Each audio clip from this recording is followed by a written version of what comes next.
umat-umat sebelum kita yang Allah subhanahu wa ta'ala binasakan mereka. Kaumnya Nabi Shu'aib, ya, kaumnya Nabi Saleh, kaumnya Nabi Musa, ya, Fir'aun di sini kita maksudkan.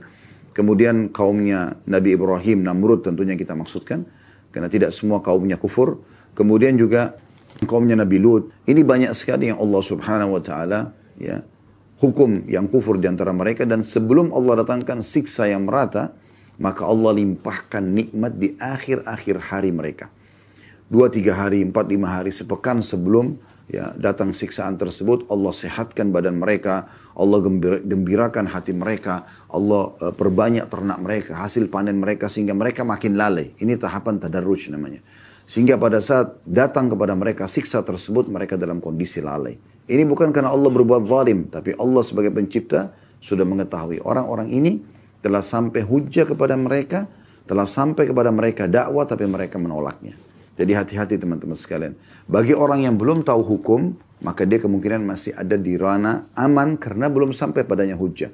Tetapi kalau sudah sampai kepada Anda, seseorang yang memberikan peringatan, apakah itu lisan ataupun tulisan, sampai kepada Anda tentang hukum perbuatan yang Anda lakukan, ya, maka itu berarti sudah tegak hujah pada Anda dan bisa saja hukuman Allah subhanahu wa ta'ala datang kepada setiap orang di antara kita.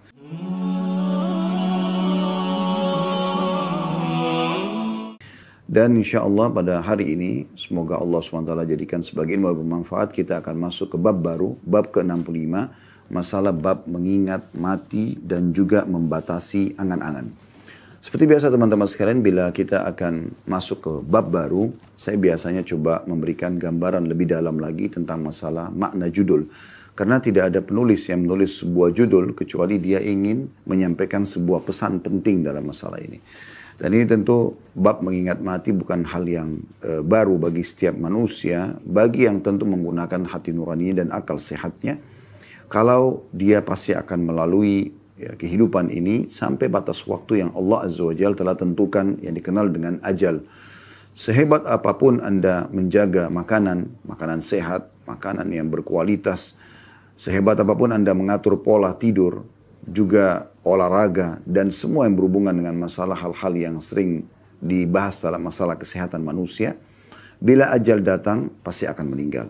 Tentu seseorang dalam Islam dianjurkan untuk ikhtiar, untuk menjaga kualitas makanannya, ya, udara, dan berolahraga, dan seterusnya. Namun semua itu tidak bisa menahan ajal bila sudah sampai pada waktunya. Kita pasti akan meninggal semuanya. Seorang ahli bela diri, binaragawan, tetap juga akan meninggal dunia. Begitu juga dengan orang yang sakit akan meninggal dunia. Namun berapa banyak orang yang sehat telah mendahului orang-orang yang sakit. Ya, banyak sekali kasus berhubungan dengan masalah ini. Intinya teman-teman sekalian, seorang muslim harusnya menyadari dengan sangat dalam hatinya, kalau dia akan meninggalkan semua ini. Semua akan ditinggalkan. Sebuah wasiat Jibril alaihissalam pada saat datang kepada Nabi SAW dan mengatakan, ya Muhammad, ahbib man syi'ta fa innaka mufariqu. Wahai Muhammad, cintai siapa saja yang kau inginkan, toh juga kau akan berpisah. Wa ish ma syi'ta fa innaka mayyitun. Dan hiduplah sesukamu, toh juga kau akan mati. Ya, pasti. Wa'mal ma syi'ta, dan berbuat sesukamu, fa innaka majziyun bihi. Karena kau pasti akan dibalas dengan hasil perbuatanmu itu. Jadi wasiat ini sangat luar biasa gitu. Bagaimana Jibril AS mengingatkan kepada Nabi SAW bahwasanya hidup ini, ya, pasti akan ada akhirnya. Dan tentu kita perlu sadari poin penting. Bagi seseorang muslim, kematian adalah awal segalanya. Itu kebahagiaan bagi dia. Karena dengan mati, dia akan melihat hasil perbuatannya. Begitulah yang dinukil dari sebagian salafus salih, di mana kalau mereka menemukan ada temannya akan wafat, maka mereka datang dan menyampaikan sebuah berita sambil mengatakan, ya, atau isi berita itu, terimalah berita gembira. Jadi orang mau wafat dikatakan terima berita gembira. Kenapa? Karena sebentar lagi kau akan bertemu dengan Allah. Sebentar lagi kau akan bertemu dengan Rasulullah SAW. Sebentar lagi kau menerima hasil dan melihat hasil daripada amal-amal solehmu. Jadi orang mukmin berkeyakinan seperti itu. Mati bukanlah sesuatu yang menakutkan bagi dia, tapi justru sesuatu yang membahagiakan, sesuatu yang ditunggu. Dan agar melahirkan perasaan itu, tentu kita harus menjalankan hadis Nabi SAW pada saat ditanya oleh beberapa sahabat, manil mu'minina akyas, siapa orang mukmin yang paling cerdas? Maka beliau mengatakan, mereka yang paling banyak mengingat kematian dan punya persiapan setelah kematian tersebut. Jadi kalau kita tahu kita akan meninggal dunia, kita akan wafat dan kembali kepada Sang Pencipta Allah Subhanahu wa taala, di saat itu kita akan selalu punya persiapan yang akan kita bawa ke sana. Ingat, yang akan kita bawa ke sana ya adalah amal-amal kita, amal-amal saleh. Oleh karena itu jangan pernah berpikir amal saleh itu Allah membutuhkannya. Ini pemahaman yang harus diperbaiki juga. Karena banyak orang sholat, asal selesai sholat saja. Yang penting sudah store kewajiban. Seakan-akan Allah membutuhkan. Ini keliru. Allah Subhanahu wa ta'ala sama sekali tidak butuh dengan amal saleh kita. Allah tidak membutuhkannya. Dalam sebuah hadis Bukhari, dan hadis Qudsi, Nabi SAW menyampaikan atau bersabda, Allah Subhanahu wa ta'ala berfirman, wahai hamba-hambaku, sungguhnya amal-amal yang aku perintahkan kepada kalian adalah aku buatkan untuk kalian dan aku akan kembalikan untuk kalian pula. Jadi Allah tidak butuh sebenarnya. Allah membuat semua ini agar kita lebih banyak mendapatkan rahmat dari Allah Subhanahu wa ta'ala. Lebih banyak mendapatkan derajat-derajat yang tinggi di surga. Ya. Jadi memang agar kita bisa selamat dari api neraka yang Allah ancamkan bagi orang-orang yang kufur dan membangkang. Jadi sebenarnya kalau seseorang menyadari dia akan meninggal dunia lalu kemudian dia punya persiapan, dalam arti kata semua yang dia kerjakan dia yakin dia akan terima nanti di akhirat sana, tentu dia akan menyambut kematian dengan gembira. Bilal radhiyallahu anhu pada saat ditanya tentang masalah kematian, beliau mengatakan marhaban bil maut, selamat datang kematian itu. Karena beliau memang sudah merasa diri punya persiapan untuk itu. Setiap hari dalam kehidupan dia yang diisi adalah ketaatan kepada Allah Subhanahu wa taala, atau bahasa sederhananya adalah takwa. Takwa artinya patuh kepada Allah, mengerjakan semua perintah tanpa memilah antara wajib dan juga sunnah. Sunnah pun dikerjakan. Begitu juga meninggalkan semua yang dilarang, baik itu haram ataupun makruh. Maka makin kental kita ya, memperhatikan poin ini, maka makin ya, tinggi tingkat ketakwaan kita. Maka ini akan makin banyak persiapan yang kita akan bawa menuju ke akhirat sana. Dan seorang mukmin wajib punya keyakinan dalam hatinya dan dalam kehidupannya bahwasanya janji Allah benar. Kalau kita sudah mengerjakan sebuah perintah, apapun itu sifatnya, sholat, puasa, haji, umrah, berdoa, berzikir, bersedekah, apa saja. Kalau kita sudah kerjakan sesuai dengan syarat dan tuntunan dari Allah Subhanahu wa ta'ala, maka pasti akan diterima dan akan kita terima balasannya. Begitu juga kalau ada orang-orang yang membangkang, ya, ada orang yang kufur, ada orang yang bermaksiat kepada Allah Subhanahu wa ta'ala dan tidak taubat, maka jangan pernah ragu mereka akan dihukum oleh Sang Pencipta Allah, karena janji Allah tidak akan mungkin salah. Ya, kalau seandainya ada orang yang justru bermaksiat kepada Allah dan melimpah nikmat kepadanya, maka kemungkinan ada dua hal. Yang pertama, belum tegak hujjah padanya. Maksudnya belum sampai kepadanya tentang hukum perbuatan yang dia lakukan itu haram. Ya, sehingga Allah Subhanahu wa ta'ala belum menghukum orang yang jahil. Atau yang kedua, memang dia adalah tadarruj, tahapan siksaan. Sebagaimana sabda Nabi alaihi salatu wassalam, kalau engkau melihat nikmat Allah melimpah pada seorang hamba, sementara dia bermaksiat, ketahuilah itu adalah tahapan siksaan dari Allah. Jadi memang Allah Subhanahu wa ta'ala sudah tahu orang-orang ini tidak akan bertaubat. Kita kalau lihat kisah umat-umat sebelum kita yang Allah Subhanahu wa ta'ala binasakan mereka, kaumnya Nabi Shu'aib, ya, kaumnya Nabi Saleh, kaumnya Nabi Musa, ya, Fir'aun di sini kita maksudkan. Kemudian kaumnya Nabi Ibrahim, Namrud tentunya kita maksudkan, karena tidak semua kaumnya kufur. Kemudian juga kaumnya Nabi Lut. Ini banyak sekali yang Allah Subhanahu wa ta'ala ya, hukum yang kufur di antara mereka, dan sebelum Allah datangkan siksa yang merata, maka Allah limpahkan nikmat di akhir-akhir hari mereka. 2-3 hari, 4-5 hari, sepekan sebelum ya, datang siksaan tersebut, Allah sehatkan badan mereka, Allah gembirakan hati mereka, Allah perbanyak ternak mereka, hasil panen mereka, sehingga mereka makin lalai. Ini tahapan tadarruj namanya. Sehingga pada saat datang kepada mereka siksa tersebut, mereka dalam kondisi lalai. Ini bukan karena Allah berbuat zalim, tapi Allah sebagai pencipta sudah mengetahui orang-orang ini telah sampai hujjah kepada mereka, telah sampai kepada mereka dakwah, tapi mereka menolaknya. Jadi hati-hati teman-teman sekalian. Bagi orang yang belum tahu hukum, maka dia kemungkinan masih ada di ranah aman karena belum sampai padanya hujjah. Tetapi kalau sudah sampai kepada Anda, seseorang yang memberikan peringatan, apakah itu lisan ataupun tulisan, sampai kepada Anda tentang hukum perbuatan Anda lakukan, ya, maka itu berarti sudah tegak hujjah pada Anda, dan bisa saja hukuman Allah Subhanahu wa ta'ala datang kepada setiap orang di antara kita. Selalu rindu kematian teman-teman sekalian, karena dia sesuatu yang menggembirakan bagi orang beriman. Itu dijelaskan dalam firman Allah Subhanahu wa taala, ya.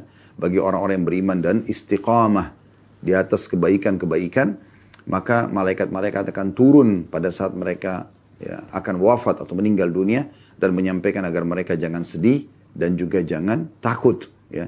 Disampaikan berita gembira, maka mereka bergembira pada saat akan meninggal dunia. Dan kalau seandainya, kata sebagian ulama, kalau seandainya ada orang-orang yang dihidupkan sekarang, kemudian mereka diberikan kesempatan ya, untuk melakukan atau memilih perbuatan, maka mereka tidak lagi berpikir untuk kembali kepada biologis dengan pasangannya, atau dia makan makanan favoritnya, atau mendatangi ya, sebuah majlis tempat dia berkumpul dengan sahabat-sahabatnya, atau apapun yang berhubungan dengan masalah dunia-dunia seperti ini. Tapi dia akan berpikir bagaimana bisa mengerjakan sholat 2 rakaat, bagaimana bisa memperbanyak ya, ibadah yang terbaik yang dia bisa kerjakan di waktu-waktu emas yang Allah berikan tersebut, maka itu akan dia kerjakan. Makanya dalam sebuah riwayat Bukhari, pernah Nabi SAW melewati sebuah kuburan, kemudian beliau bersabda kepada para sahabat, sungguh demi yang jiwaku dalam genggaman demi Allah, ya, jenazah ini atau yang ada dalam kuburan ini, dia lebih mencintai 2 rakaat yang kalian kerjakan sunnah ya, dibandingkan dunia dan seluruh isinya. Artinya mereka berharap bisa kembali mengerjakan amal soleh. Oleh karena itu kalau orang sudah membiasakan diri dengan menyibukkan diri ya, dengan amal-amal soleh, maka dia akan gembira pada saat meninggal dunia. Tapi orang yang terus lalai, tidak pernah mau sadar, seakan-akan bangga dengan ketampanannya, kecantikannya, kekayaannya, kedudukannya, dan seterusnya, dan mereka terus saja meninggalkan amal-amal soleh, maka ini juga akan berbahaya bagi dia. Ya. Demikian juga masuk dalam masalah ini orang yang suka melalaikan amal-amal sunnah. Dia akan menyesal. Gitu. Amal-amal sunnah cukup banyak. Sholat-sholat sunnah.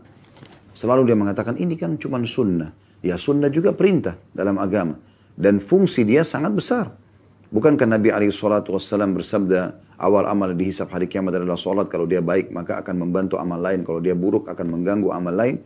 Riwayat lain, kalau amal sholatnya baik, maka ya beruntunglah dia. Dan kalau sholatnya rusak, maka rugilah dia. Lalu kata Allah Subhanahu wa taala kepada para malaikat, kalau sholatnya pada saat ditimbang yang wajib itu kurang, coba cek ya sholat-sholat sunnahnya. Kalau ditemukan maka digunakan untuk melengkapkan ya sholat-sholat wajibnya yang punya kekurangan. Kemudian kata Nabi SAW, dan itu berlaku pada seluruh amal yang lainnya. Artinya puasa Ramadan akan dibantu dengan puasa-puasa sunnah, zakat akan dibantu dengan sedekah, haji akan dibantu dengan umrah. Ya.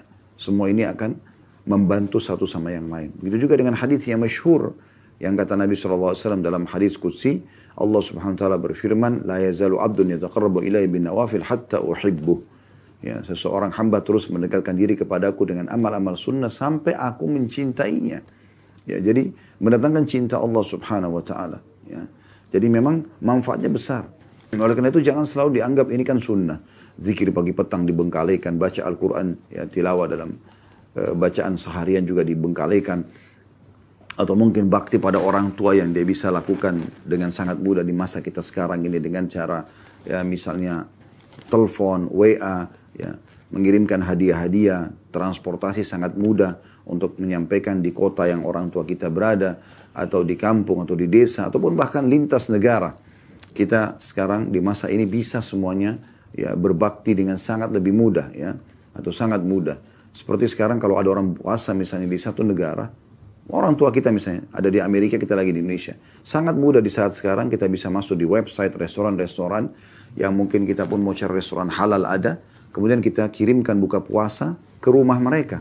Ya, di waktu mereka di sana. Dan kita tinggal transfer online semuanya bisa. Lintas negara pun bisa. Mendapatkan pahala buka puasa pun bisa. Ya. Orang di negara-negara lain pun bisa, tinggal kita punya link kepada website yayasan-yayasan sosial di sana misalnya, maka sangat mudah gitu kan. Jadi di masa sekarang ini sangat mudah orang memperbanyak amal-amal saleh, maka jangan sia-siakan itu. Di atas ranjang sebelum tidur pun dengan online kita bisa bersedekah kepada 1000 orang fakir, kepada 1000 orang janda, 1000 anak yatim. Kita bisa menyebarkan Al-Quran, kita bisa menggali sumur, kita bisa banyak mengerjakan amal-amal saleh yang nanti bermanfaat buat kita. Ingat teman-teman sekalian, jangan pernah perhitungan di jalan Allah, ya, agar Allah pun tidak perhitungan dengan kita, dan pasti itu semua maslahatnya kembali kepada kita sendiri. Oleh karena itu kesempatan emas, mumpung masih hidup, perbanyak amal saleh. Karena kalau mati sudah datang akan terjadi penyesalan. Ada sebuah riwayat dihasankan oleh At-Tabarani. Riwayat ini unik ya, menurut saya dalam arti kata unik sini positif ya, dan harusnya menjadi pegangan setiap orang beriman. Ya, kurang lebih makna hadisnya kata Nabi SAW, sesungguhnya orang beriman itu walaupun masuk ke dalam surga, dia tetap akan menyesali waktu-waktu di dunia yang sempat dia tidak berzikir kepada Allah. Dalam arti kata, sudah masuk ke dalam surga pun, kalau ada waktu-waktu yang sempat kita sia-siakan sebagai orang beriman, itu akan ada penyesalan. Ya.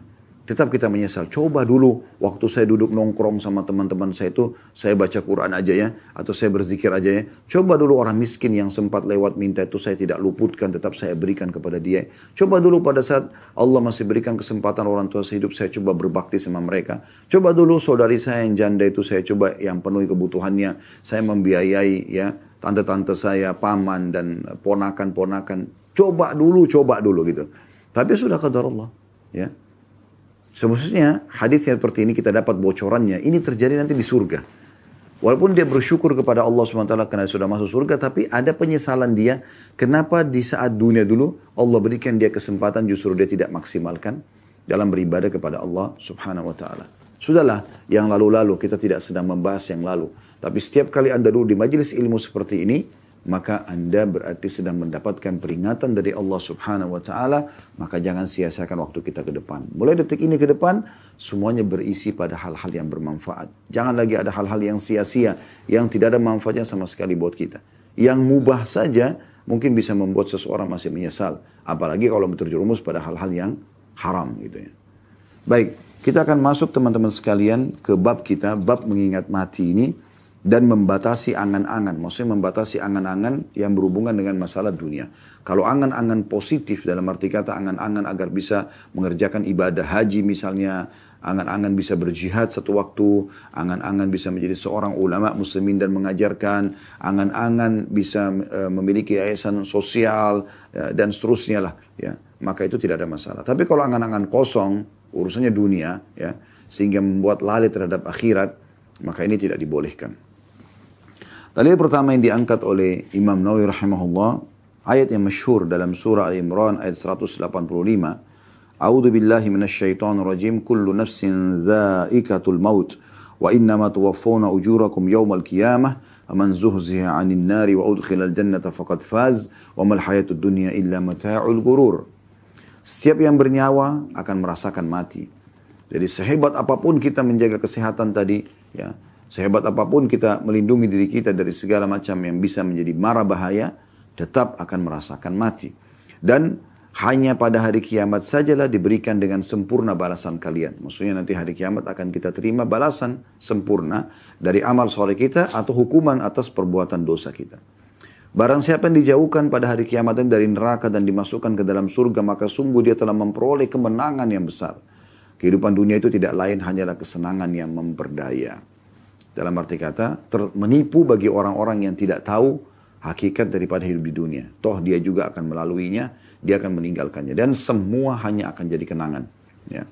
Semua akan jadi kenangan. Kalau kita meninggal dunia, semua orang akan mengenang. Oh itu bajunya si fulan, itu sepatunya dia, oh itu dompet dia, oh itu rumah dia, oh itu mobil dia, oh itu istri dia, oh itu suami dia, itu anak dia. Dan seterusnya, dan itu hanya hitungan hari. Pastikan hanya hitungan hari. Setelah itu, istri atau suami kita bisa menikah lagi. Anak-anak juga akan sibuk dengan aktivitasnya masing-masing. Semua pakaian kita akan dibagikan, warisan akan dibagi dan seterusnya. Dan hanya dikenang beberapa hari. Setelah itu, sudah menjadi hak orang lain. Dan kemudian akhirnya mereka pun sibuk dengan kehidupan mereka. Dan akan terulang lagi. Pada saat mereka meninggal juga, akan dikenang menjadi hak mereka hitungan hari. Kita pemilik pertama tidak akan dikenang lagi. Tidak akan dikenang lagi. Semua itu akan hilang. Yang akan bersama kita hanya amal saleh yang selama ini banyak orang lalaikan. Wallahul musta'an. Baik, ayat ini menjelaskan kepada kita semua jiwa akan merasakan mati. Ya. Kemudian juga akan ada pembalasan yang akan kita terima sempurna. Di sini saya katakan tadi, di awal pembukaan kita tidak ada keraguan terhadap janji Allah. Kalau kita berbuat amal saleh pasti akan kita terima. Ya. Dan kalau kita berbuat dosa pasti juga akan ada hukumannya. Kecuali kita sempat bertaubat ya. Kemudian juga dijelaskan kalau orang-orang yang ya, diselamatkan nanti di hari kiamat, ya, dari api neraka dan masuk ke dalam surga sungguh itu kemenangan. Memang ini kemenangan yang sebenarnya. Kalau Anda mau cari kemenangan yang sebenarnya hanya ini saja. Nggak ada kemenangan yang lain. Kemenangan dalam permainan, kemenangan dalam peperangan, ini cuma kemenangan semu di dunia sebentar. Tapi kalau kemenangan yang sebenarnya pada saat kita betul-betul kaki ini sudah masuk ke dalam surga. Makanya Imam Ahmad rahimahullah berkata, ya, saya tidak akan pernah atau tidak akan tenang jiwa seorang mukmin sampai kedua telapak kakinya menginjakkan surga. Karena dijamin kalau orang sudah masuk ke dalam surga tidak akan dikeluarkan lagi untuk menuju ke neraka. Beda kalau orang masuk neraka ada kemungkinan dia keluar ke surga. Bila dia memang ditolong oleh Allah subhanahu wa ta'ala. Karena ada syafaat dari Allah atau karena memang ya, syafaat orang-orang beriman. Ataupun misalnya memang karena dosanya sudah dibersihkan sehingga sisa amal solehnya saja akan membawa dia masuk ke dalam surga. Ya, tapi kalau di surga orang kalau sudah masuk tidak akan pernah keluar lagi. Maka target kita itu. Ini kemenangan yang sebenarnya. Dan kemudian yang terakhir pesan Allah subhanahu wa ta'ala adalah bahwa dunia ini hanyalah kehidupan yang memperdaya atau kesenangan yang memperdaya. Artinya semua akan semu. Ya. Misalnya kita rasakan makanan enak nih. Lezat sekali. Habis itu selesai. Ya. Lewat makanan itu ukuran sepertiga jari telunjuk kita ini ada garis-garisnya. Ketenggorokan kita sudah tidak kita tahu lagi. Bahkan kita sudah tidak bisa bedain mana daging, mana ikan, mana nasi, mana kentang, ya, dan seterusnya. Di ujung lidah iya. Model di depan mata kita sebelum makan iya. Tapi kalau sudah lewat, maka sudah selesai urusannya. Ya. Maka semu sebenarnya. Semu. Pakaian kita pakai nih. Setelah kita pakai, beberapa waktu kita akan merasa, oh ini tadinya model tren, sekarang sudah mulai berkurang. Atau paling tidak pada saat dia sobek, atau dia rusak, atau dia lapuk, atau kita meninggal dunia. Maka semua juga akan ketinggalan. Seperti itu. Kendaraan, mobil, motor. Mungkin kita anggap sekarang paling canggih yang kita gunakan. Nanti lama-lama akan keluar model baru dan akhirnya ketinggalan. Handphone, semuanya. Maka itu semu. Semuanya itu semu. Maka tunggangi dunia ini teman-teman sekalian untuk mendapatkan yang terbaik di akhirat sana. Itu poinnya. Kemudian dalil yang kedua diangkat oleh beliau surah Luqman ayat 34 yang berbunyi a'udzubillahi minasyaitonirrajim wa ma tadri nafsum madza taksibu ghada wa ma tadri nafsum bi ayyi ardin tamut. Dan tidak ada seorang pun yang dapat mengetahui dengan pasti apa yang akan dikerjakannya besok dan tidak ada seorang pun yang dapat mengetahui di bumi manakah dia akan mati. Nah, saksi bahasan kita akhir potongan ayat ini tentunya. Namun teman-teman sekalian, kita bisa garis bawahi ayat ini menjadi dua bagian. Yang pertama adalah wa ma tadri nafsum madza taksibu gada. Sesungguhnya setiap jiwa tidak akan tahu apa yang dia akan kerjakan besok. Artinya, maksimalkan hari ini. Maksimalkan hari ini. Saya sering bahasakan teman-teman kalau yang sering mengikuti pengajian kami, hari ini adalah hari emasmu wahai muslim. Hari ini maksimalkan. Hari ini hari emasmu. Hari inilah kamu punya kesempatan emas untuk menambah secara kualitas daripada ibadah-ibadah yang sudah kamu kerjakan dan kuantitas pada ibadah yang boleh ditambah kuantitasnya. Contoh Anda sholat duha biasanya 2 rakaat, sekarang Anda kembangkan menjadi 4 rakaat, jadi 8 rakaat dan seterusnya. Kalau biasa Anda baca cuma 10 ayat per hari, maka ayat Al-Quran Anda bisa menambah sekarang menjadi 50 ayat. Ini kesempatan gitu kan. Kalau Anda biasa sedekah dengan 2.000 rupiah, hari ini Anda punya kesempatan untuk bersedekah dengan 10.000 rupiah atau sampai 100.000 rupiah. Kalau Anda pada hari-hari sebelumnya mungkin hanya membaca istighfar 10 kali, sekarang Anda bisa istighfar sampai 100 kali. Ini kesempatan memperbanyak secara kuantitas dan meningkatkan secara kualitas semua ibadah kita di saat hari ini. Karena hari ini adalah hari emas kita. Hari inilah kita masih hidup.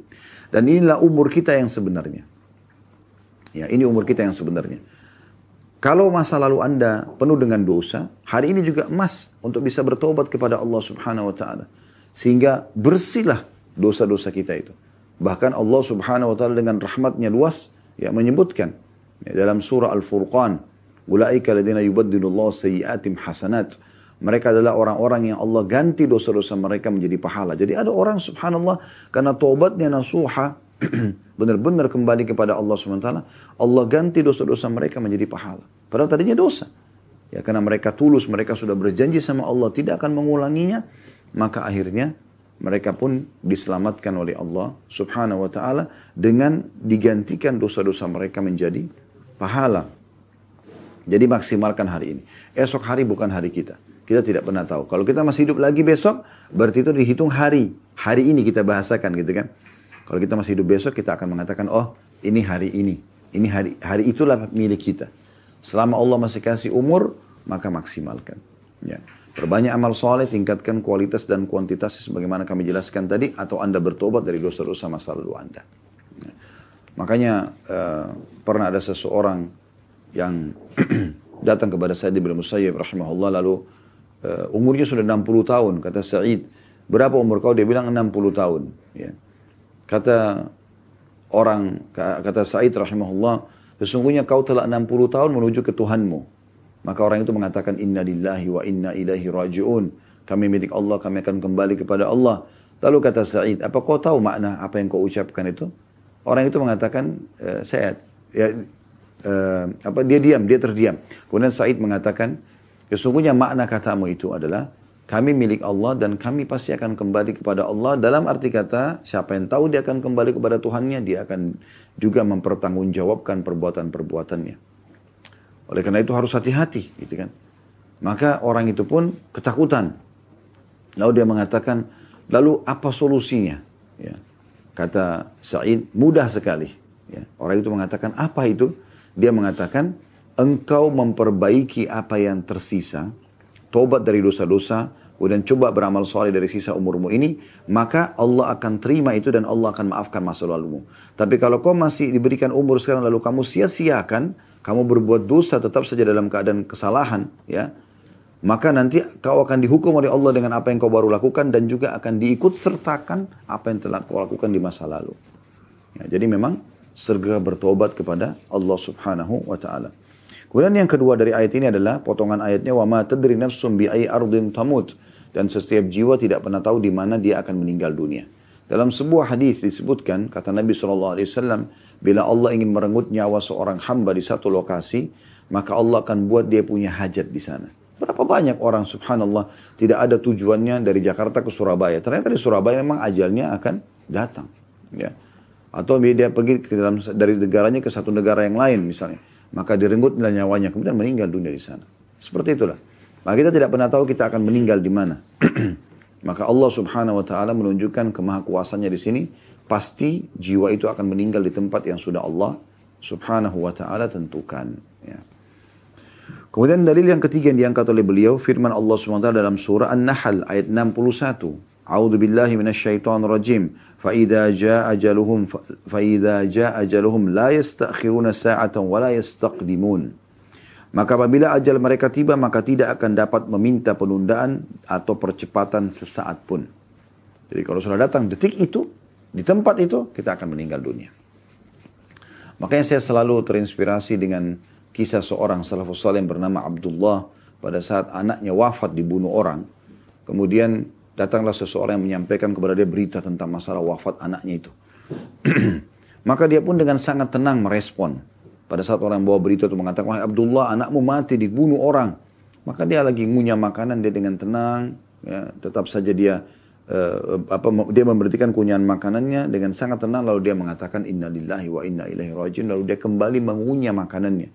Yang bawa informasi penasaran sambil mengatakan, wahai Abdullah, anakmu baru mati dibunuh orang. Tetap dia melakukan hal yang sama sampai 3 kali. Maka kemudian orang itu penasaran mengatakan, bagaimana bisa kau tetap makan, tenang makan, sementara saya lihat depan mata saya sendiri anakmu ditusuk oleh orang, mati, terbunuh. Mungkin pikiran orang yang bawa berita ini, dia akan panik, dia akan mencari siapa pembunuhnya lalu membalas dendam. Itu pikiran normalnya manusia yang tidak mengikuti atau tidak mengikuti kehidupan dia ini dengan keimanan untuk menyelimuti kehidupannya dengan keimanan. Maka Abdullah mengatakan, duduklah. Sesungguhnya anak saya mati, dia mengatakan bukan karena ditusuk oleh orang, tapi karena ajalnya sudah datang. Ini keyakinan seorang muslim. Ya. Jadi kalaupun tidak ditusuk di saat itu, dia akan mati juga di saat itu, di tempat itu. Kalaupun dia ya naik pesawat dan meledak pesawatnya misalnya. Kalaupun tidak meledak, di detik itu dia juga akan mati. Ajalnya akan datang. Kalaupun tidak tenggelam di lautan, di detik itu dia akan meninggal juga. Seperti itulah kurang lebih gambarannya. Jadi seseorang muslim harus yakin gitu, bahwasanya ajal kalau datang pasti akan tepat waktu, ya, tepat sasaran dan tidak akan pernah terlambat sesaat pun. Beberapa hari lalu subhanallah, salah satu saudara kandung saya sempat mengirim di grup keluarga sebuah cuplikan Ya, dan saya sendiri sempat membuka di Facebook, entah siapa yang buat, tapi di situ tentang orang yang meninggal tiba-tiba gitu, untuk membuat kesadaran. Cuma cuplikan biasa saja sebenarnya, tapi ada orang yang di lokasi tempat fitness tiba-tiba jatuh dengan badannya yang kekar. Ada orang yang di acara perkawinan, lagi acara perkawinan tiba-tiba jatuh dan meninggal dunia di tempat. Ya, ada orang yang lagi jalan ngobrol tiba-tiba meninggal dunia, dan sekian banyak gitu. Ya, ada anak kecil yang lagi bermain kemudian tiba-tiba saja tanpa sebab tiba-tiba jatuh kemudian meninggal dunia. Ya, begitulah kalau ajal datang. Oleh karena itu harus hati-hati sekali. Setiap langkah kita melangkah, setiap tatapan mata kita pun, setiap jaman tangan kita, di setiap detik itu bisa malaikat maut datang dan mencabut nyawa kita. Oleh karena itu harus hati-hati teman-teman sekalian. Jangan selalu lalai, jangan selalu menganggap remeh. Mengatakan, oh ini masih belum, saya masih muda, belum masuk ke ruangan ICU, rambut saya belum putih, jenggot saya belum putih, badan saya, kulit saya belum keriput. Ini semua ya godaan-godaan syaitan yang membuat kita lalai. Berapa banyak orang yang meninggal masih muda, bahkan masih anak-anak bisa meninggal. Ya, oleh karena itu harus hati-hati. Apalagi kalau orang yang sudah mencapai umur-umur yang sudah memang mendekati ajal itu. Seperti mendekati 60 tahun misalnya. Karena kata Nabi SAW, umur umatku antara 60 sampai 70. Berarti sudah masuk di peringatan Nabi SAW. Kalau di umur ini pun masih lalai, ya masih terus bermaksiat kepada Allah, ini luar biasa ini. Sudah menjelang sampai ke ajalnya. Gitu kan. Maka harus hati-hati. Walaupun bisa saja dia lebih daripada itu. Tapi itu sudah bonus kalau ada lebih daripada 70 tahun. Karena Nabi SAW mengatakan itu. 60 sampai 70. Dan sangat sedikit ya, yang melewatin itu.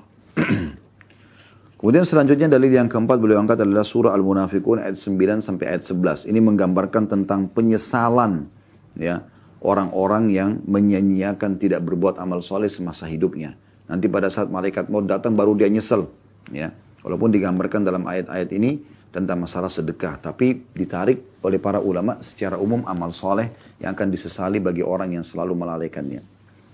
Firman Allah SWT berbunyi dari ayat 9 sampai ayat 11 Al-Munafiqun. A'udzu billahi minasyaitonir rajim. Ya ayyuhalladzina amanu la tulhikum amwalukum wala auladukum an dzikrillah wa may yaf'al dzalika fa ulaika humul khasirun. وأنفقوا مما رزقناكم من قبل أن يأتي أحدكم الموت فيقول رب لولا أخرتني إلى أجل قريب فأصدق وأكن من الصالحين ولن يؤخر الله نفسا إذا جاء أجلها والله خبير بما تعملون. Wahai orang-orang beriman, artinya akan tersentuh orang yang ada iman dalam hatinya karena Allah memanggil mereka. Janganlah harta benda kalian, ya, bisnis yang dikembangkan, harta yang disimpan, ditumpukkan, ditabung, ya. Dan anak-anak kalian, yang biasanya orang banyak bermain dengan anak-anaknya, memenuhi kebutuhan anak-anaknya, melalaikan kalian dari mengingat Allah. Azan, semua tinggalkan aktivitas. Dahulukan hak Allah subhanahu wa ta'ala. Gitu kan. Dan barang siapa yang berbuat demikian, maka mereka adalah orang-orang yang rugi. Siapa yang sampai membuat meetingnya, sampai meninggalkan sholat, urusan dunianya sampai akhirnya meninggalkan urusan akhiratnya, anak-anaknya karena permintaan yang mendesak dari anak-anak sehingga dia lalai dari Allah subhanahu wa ta'ala, mencari pendapatan-pendapatan haram misalnya, maka mereka adalah orang-orang yang rugi dunia, rugi akhirat, ya. Dan infakkanlah sebagian dari apa yang telah kami berikan kepada kalian sebelum kematian datang kepada salah seorang di antara kalian.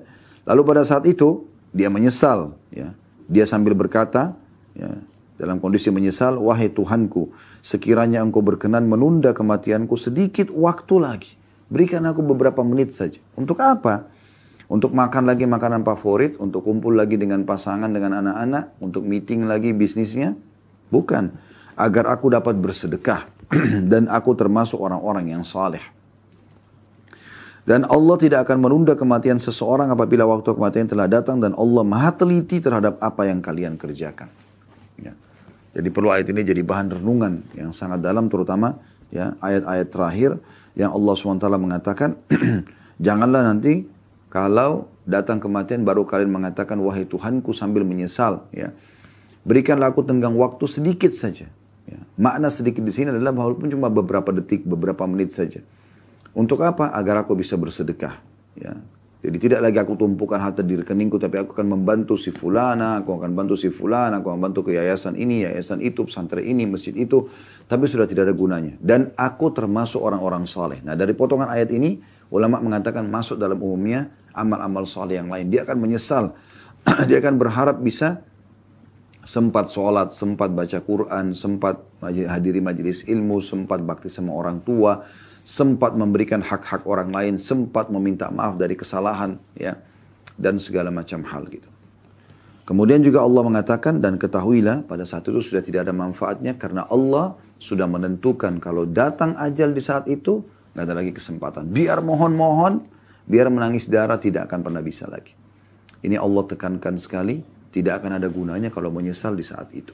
Oleh karena itu sebelum datang ajal, teman-teman sekalian, selalu hadirkan pikiran kita. Sadarkan diri kita. Ya, di saat Anda lagi duduk, lagi merenung, lagi sendiri, langsung sadarkan diri kita. Kalau pas Allah ingatkan, langsung berzikir kepada Allah SWT. Lagi naik tangga, lagi di lift, lagi antri mau beli sebuah produk, istighfar. Berzikir kepada Allah SWT. Ulangi hafalan, baca Qulhuwallahu Ahad, apa saja. Lakukan amal saleh atau dengarkan pengajian mungkin dengan headset kita, ya. Sehingga ada hal yang bermanfaat, bukan hal-hal sia-sia saja.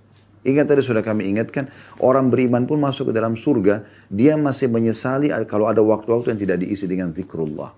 Dengan ingat Allah subhanahu wa ta'ala. Dia akan menyesal walaupun itu hal-hal mubah, gitu kan. Walaupun itu hal-hal yang mubah. Oleh karena itu, kesempatan emas untuk bisa mengisi waktu-waktu kita dengan amal-amal saleh.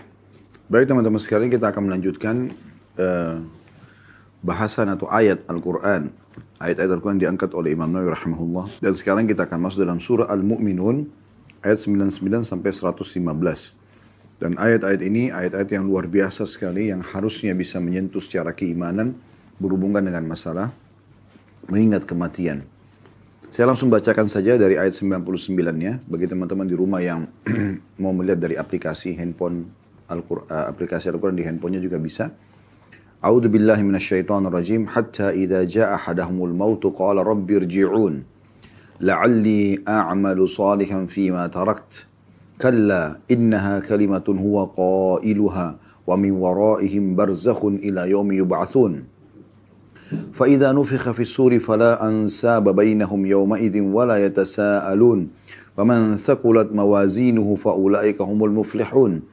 ومن خفت موازينه فأولئك الذين خسروا أنفسهم في جهنم خالدون تلفح وجوههم النار وهم فيها كالحون ألم تكن آياتي تتلى عليكم فكنتم بها تكذبون قالوا ربنا غلبت علينا شقوتنا وكنا قوما ضالين ربنا أخرجنا منها فإن عدنا فإنا ظالمون قال اخسأوا فيها ولا تكلمون إنه كان فريق من عبادي يقولون ربنا آمنا فاغفر لنا وارحمنا وأنت خير الراحمين فاتخذتموهم سخريا حتى أنسوكم ذكري وكنتم منهم تضحكون إني جزيتهم اليوم بما صبروا أنهم هم الفائزون قال كم لبثتم في الأرض عدد سنين قالوا لبثنا يوما أو بعد يوم فاسأل العادين قال إن لبثتم إلا قليلا لو أنكم كنتم تعلمون أفحسبتم أنما خلقناكم عبثا وأنكم إلينا لا ترجعون.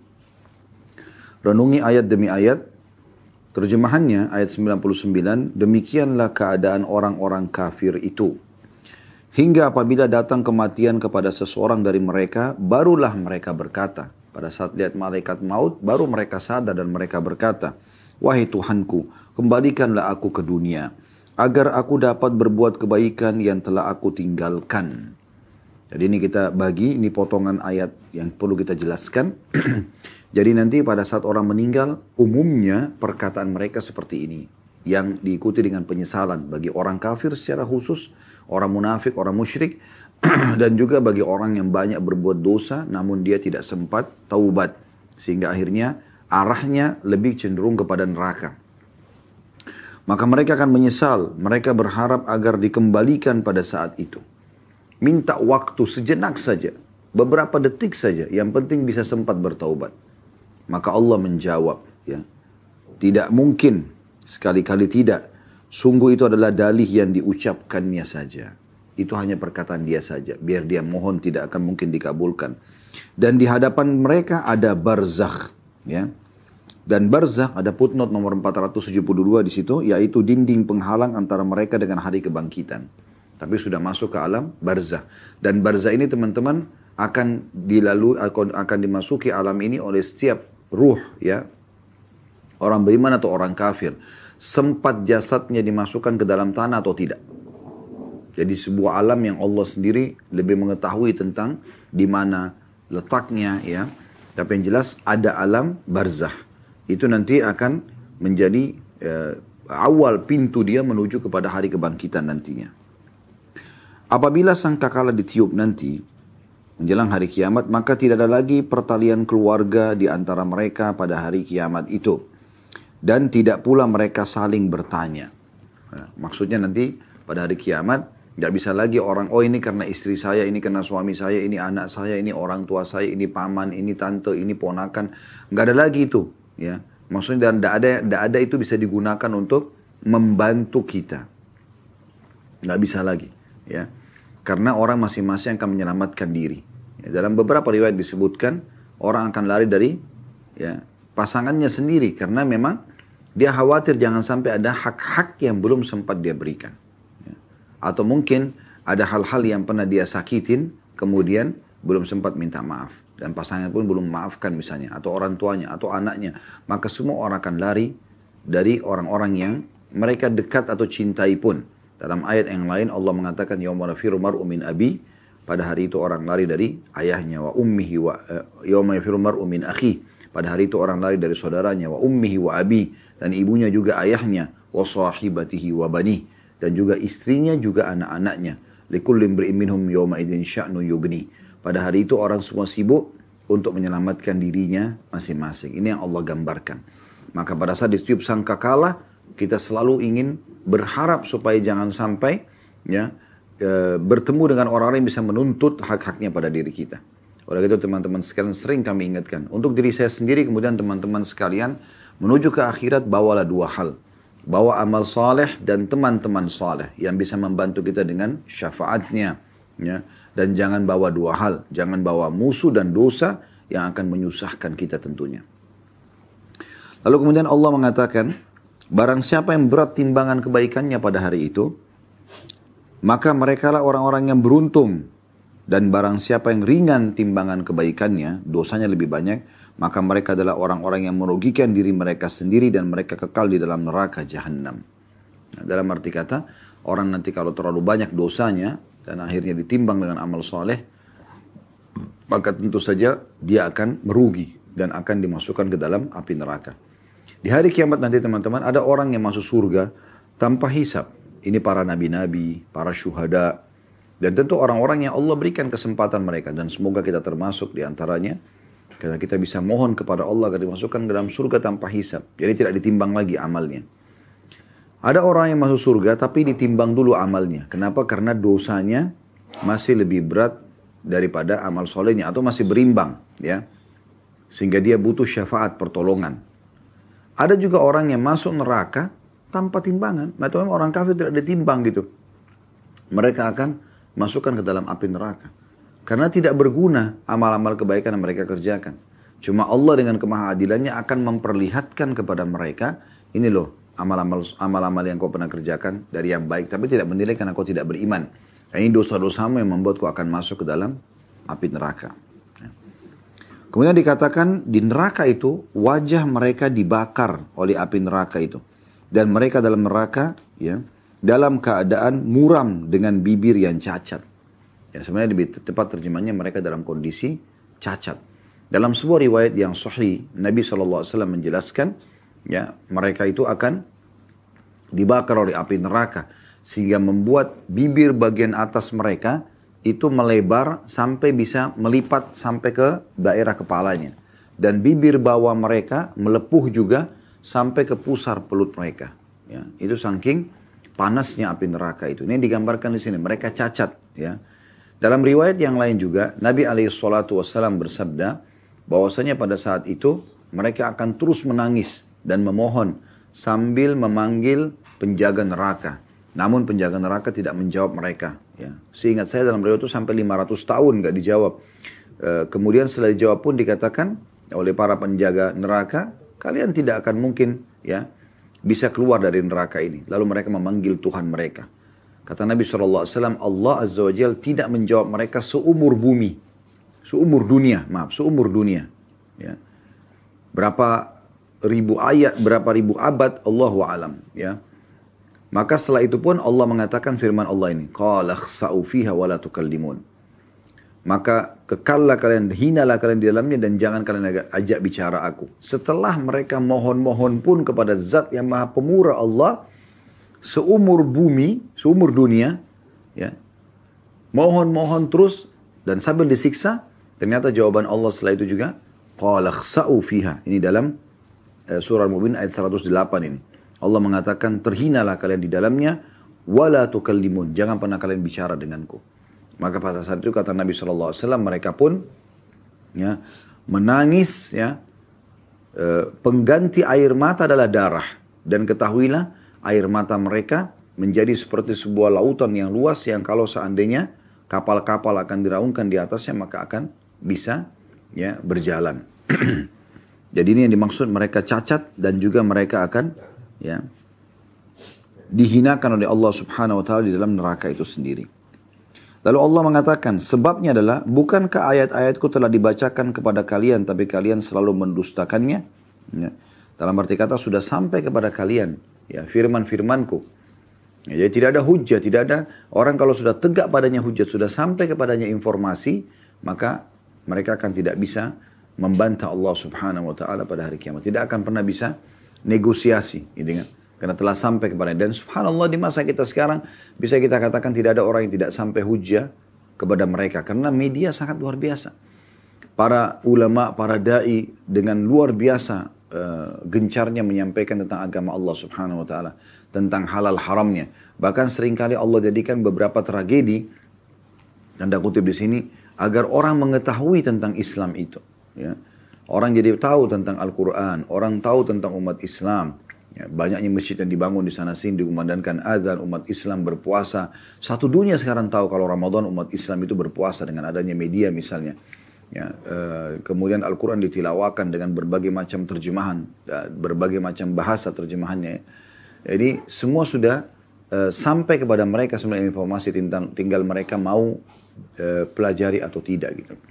Maka Allah mengatakan itu, bukankah ayat-ayatku telah dibacakan, namun kalian tetap mendustakannya?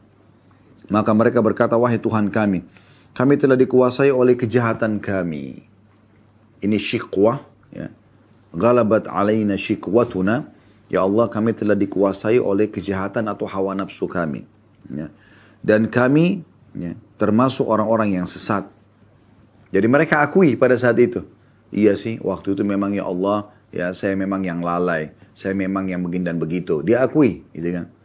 Namun, pada saat mereka bilang, setelah mengakui kami telah dikuasai oleh kejahatan kami, dan kami orang-orang yang sesat, wahai Tuhan kami, keluarkanlah kami dari neraka ini, dan kembalikan kami ke dunia, maka jika kami masih juga kembali kepada kekafiran, atau kemaksiatan, sungguh kami adalah orang-orang yang zalim. Tapi apa jawaban Allah? Allah mengatakan, tinggallah. Ya, tinggallah dengan hina di dalamnya, maksudnya di neraka. Dan janganlah kalian berbicara denganku. Ini sudah saya jelaskan tadi. Ada sabda Nabi SAW begitu. Yang menyampaikan. Mereka memanggil Tuhan mereka Allah. Allah tidak menjawab mereka seumur ya, dunia ini. Setelah itu pun Allah menjawab dengan firman Allah ini. Qala khsa'u fiha wa la tukallimun. Ya, tinggallah kalian dalam kondisi hina di dalamnya dan jangan kalian berbicara denganku. Sampai akhirnya mereka menangis. Pengganti air mata, darah yang keluar. Gitu kan. Karena penyesalan yang luar biasa gitu. Sungguh ada segolongan dari hamba-hambaku, ya kata Allah SWT, di dunia, berkata sambil berdoa, wahai Tuhan kami telah beriman dan ampunilah kami dan berilah kami rahmat. Engkau adalah pemberi rahmat yang terbaik. Lalu kalian, wahai orang-orang kafir, menjadikan mereka sebagai buah ejekan. Ya. Sehingga kesibukan kalian mengejek mereka menjadikan kalian lupa mengingat aku. Dan kalian selalu menertawakan mereka. Maksudnya menertawakan orang-orang beriman. Ya, jadi kalau sekarang ada da'i, ada ustadz, ada kiai, ada ulama menyampaikan, jangan diolok-olok. Ya, terima nasihat itu. Karena jangan sampai nanti menyesal malah di akhirat. Ya. Telah sampai kepada kalian itu semuanya. Tapi kalian banyak mengolok-oloknya, menertawakan. Soalim lah, inilah, itulah, garis keras lah, atau apa saja. Yang istilah-istilah yang digunakan sehingga akhirnya melalaikan dirinya sendiri sibuk dengan ejekan-ejekan itu. Di masa kita sekarang banyak sekali orang seperti itu ya. Sibuk dari ejekan ini kepada ejekan ini, kepada dai ini, kepada ulama ini. Sibuk terus mencari kesalahan-kesalahan dan kekurangan mereka. Sehingga akhirnya dia sendiri terlalaikan. Ini Allah katakan di sini, saya ulangi. Jadi ada di dunia hamba-hambaku yang berdoa. Orang-orang beriman yang berdoa. Wahai Tuhan kami telah beriman, maka ampunilah kami dan berikanlah kami rahmat. Engkau adalah pemberi rahmat yang terbaik. Lalu kalian, ya, wahai orang-orang yang sibuk mengejek-ngejek ini, menjadikan mereka sebagai buah ejekan. Sehingga kesibukan kalian mengejek mereka menjadikan kalian lupa mengingat aku, kata Allah. Jadi dia sendiri sedang membengkalikan dirinya. Dan kalian selalu menertawakan orang-orang beriman itu. Sungguh pada hari ini, kata Allah, di hari kiamat, aku memberi balasan kepada orang-orang beriman itu, kepada mereka, karena kesabaran mereka, sungguh mereka itu adalah orang-orang yang memperoleh kemenangan. Ya. Allah kemudian bertanya kepada orang-orang kafir itu, berapa tahun lamakah kalian tinggal di bumi? Maka mereka menjawab, kami tinggal di bumi sehari atau setengah hari saja. Maka tanyakanlah kepada mereka yang menghitung. Ya. Maksudnya mereka sendiri merasa 60 tahun, 70 tahun itu seperti satu hari atau setengah hari saja. Maka Allah berfirman, kalian tidak tinggal di bumi melainkan sebentar saja. Jika kalian benar-benar mengetahuinya. Ya. Jadi sebenarnya waktu yang aku berikan itu pendek, gitu kan? 1 jam, 2 jam, 24 jam, ya, 1 hari. Jadi 2 hari, 1 minggu, 2 minggu, 1 bulan, 1 tahun, 10 tahun, 20 tahun, semuanya itu sebentar. Cuma berlalu begitu saja gitu. Lalu kata Allah, apakah kalian mengira kami menciptakan kalian secara main-main tanpa ada maksud atau tujuan? Dan bahwa kalian tidak akan dikembalikan kepada kami? Tanda tanya. Maksudnya, apakah kalian tidak mau tahu atau tidak mengetahui bahwa kalian akan dibangkitkan seperti ini? Dan kalian akan diminta pertanggungjawaban? Tentu sudah jelas jawabannya. Mereka pada saat itu tidak bisa lagi berdusta, tidak bisa manipulasi data. Mereka akan mengakui sambil mengatakan benar. Kami pasti akan menemukan semua ini. Nah, ini jadi Allah sudah berikan kita bocorannya, teman-teman, jangan sampai kita menjadi orang-orang seperti ini. Ya. Kembali saya ingatkan lagi, ya, mereka mengatakan pada saat mati, ya Allah kembalikanlah kami di dunia. Untuk apa? Agar kami bisa mengerjakan amal soleh yang dulu kami sia-siakan. Kata Allah itu hanya ucapan kosong yang mereka ucapkan. Dan sesungguhnya mereka berada di barzakh yang akan menjadi awal menuju hari kebangkitan itu. Nanti kalau sudah ditiupkan sangkakala, ditimbanglah amal-amal soleh itu, siapa yang berat amal solehnya dia akan selamat, siapa yang ringan amal solehnya atau berat amal buruknya, maka akan masuk ke neraka. Lalu kata Allah SWT, pada saat itu mereka akan cacat di neraka, wa na'udzubillah.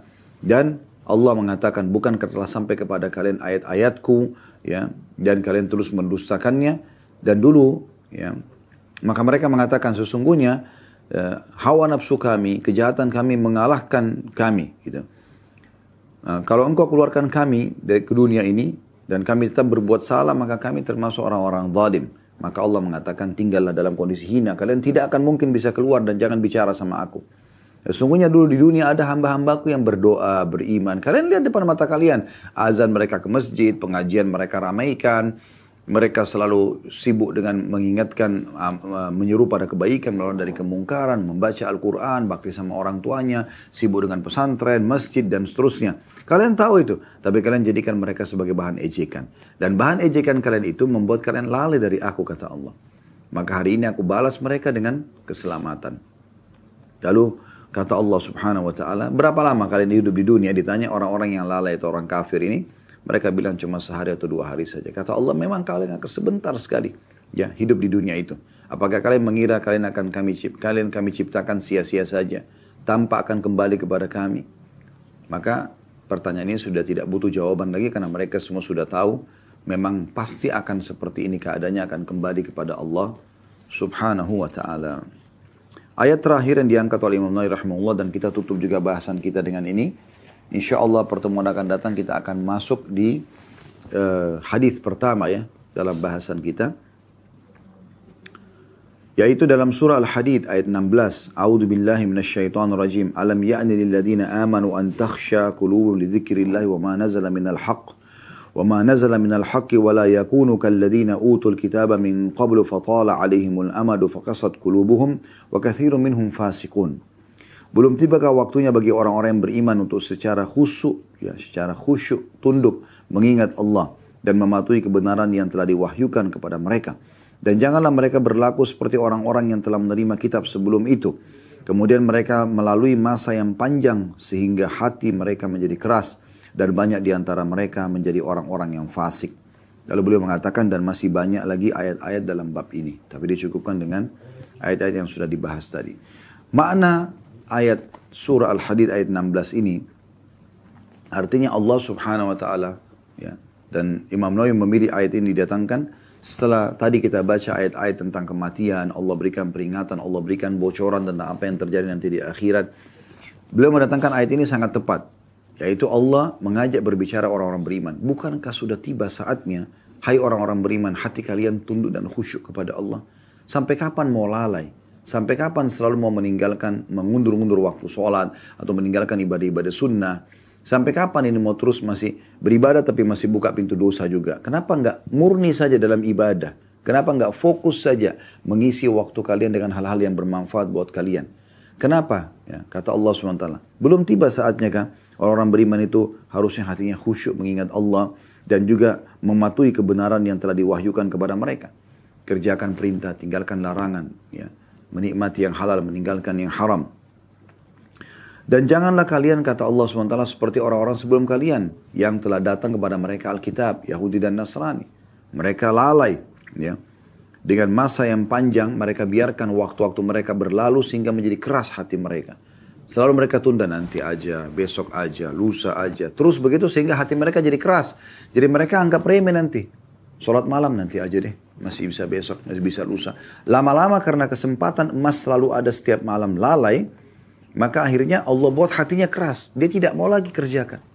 Sampai ajal datang, sampai meninggal. Dan menyesal akhir. Dan banyak sekali di antara mereka akhirnya menjadi orang fasik. Orang yang jauh dari agama.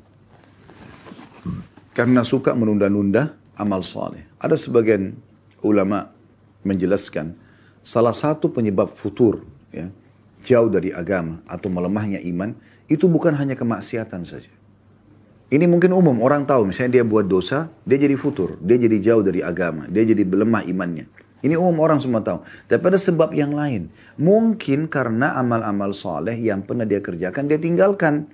Amal-amal sunnah. Biasa sholat duha, biasa sholat tahajud, biasa zikir bagi petang, ada ditinggal. Ini juga penyebab futur ini. Jadi tidak harus dosa. Tapi amal soleh yang sudah dia rutinkan kerjakan, tiba-tiba dia kurangi atau dia hilangkan. Maka ini membuat datangnya futur itu sendiri. Atau jauh dari agama Allah subhanahu wa ta'ala. Oleh karena itu kalau kita sudah mengerjakan sebuah perintah, jangan dilalaikan. Terus komitmen jaga. Ya. Ingat, untuk menjadi seorang yang juara, gampang. Tapi untuk menjaga supaya kita selalu juara nomor 1 misalnya, maka ini butuh perjuangan. Oleh karena itu butuh perjuangan dalam istiqamah. Ya. Ingat selalu saya ingatkan 4 hal ya kiat untuk istiqamah, majlis ilmu. Selalu buat simbol tidak ada hari tanpa ilmu. Yang kedua, amalkan isi ilmu itu. Jangan cuma dengar, sholat duha, sholat malam, sedekah, baca Quran, hafal Quran, bakti orang tua dan seterusnya, tapi tidak diamalkan. Yang ketiga, komunitas. Dan yang keempat, berdoa kepada Allah subhanahu wa ta'ala agar kita bisa selalu istiqomah sampai ajal datang. Ingat, tugas kita semua hanya sampai ajal datang. Saya sebagai suami misalnya, dan semua laki-laki sebagai suami, bertugas sebagai suami memberikan hak istri hanya sampai ajal datang. Dan itu karena Allah subhanahu wa ta'ala. Anda wahai muslimah yang berstatus istri, hanya bertugas sampai ajal Anda datang. Setelah itu Anda tidak punya kewajiban lagi untuk mengurus suami Anda. Jalankan tugas-tugas yang Allah bebankan, ya, yang Allah wajibkan Anda kerjakan yang merupakan hak suami. Sebagai orang tua hanya sampai ajal datang, sebagai anak hanya sampai ajal datang, sebagai tetangga, sebagai ya, sahabat dan seterusnya. Semua ini sampai ajal datang. Oleh karena itu kita maksimalkan waktu selama ajal itu atau sampai ajal itu datang nanti dengan hal-hal yang baik. Mulai hari ini teman-teman sekalian, jangan tunda lagi untuk menjadi orang yang lebih taat kepada Allah subhanahu wa ta'ala. Karena orang yang taat kepada Allah akan mendapatkan rahmat Allah, kebahagiaan, ketentraman hati dan juga ya keselamatan di akhirat nanti. Mudah-mudahan apa yang kita bahas pada hari ini bermanfaat buat kita semua dan Allah jadikan sebagai tambahan amal untuk kita semua pada hari kiamat. Subhanakallahumma bihamdika, asyhadu an la ilaha illa anta astaghfiruka wa atubu ilaik. Wassalamualaikum warahmatullahi wabarakatuh.